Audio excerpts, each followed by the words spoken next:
Awalnya aku pelik. Aina tutup kedai. Esok cuti Cuti esok hari kami. Kita cuti Jumaat. Esok hari tu, hari pekerja Ana. Satu hari bulan kan? Boleh cuti lah. Tak payah kerja. Hari ke apa? Hari ke apa? Hari pekerja.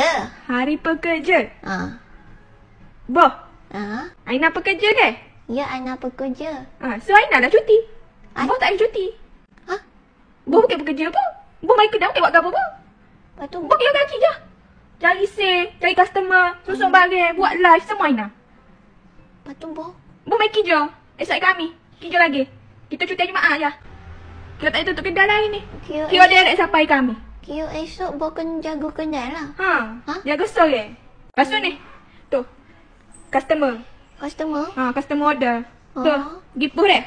Apa mana? Tak tahu. Semua benda tak tahu ni. Ha? Boh. Bukan JNT tarik je JNT. Bagi poh. Lepas poh tu balik mula. Balik sini. Balik sini. Aina sore je cuti. Pukul 5 tu Aina. Tak apa, ada lagi. Kira Aina balik dulu. Boh yang kedai. Tak tutup lagi ni. Esok baru tutup. Esok pukul Tidur 7. sini, ya? Tidur sini. Dengan kucing tu. Ada kucing boh hari dah tu. Meow meow. Aina balik dulu deh. Boh yang kedai tak ya. Nanti masuk mula. Aina balik. Aina balik. Kedai. Bye. Mau jaga kedai.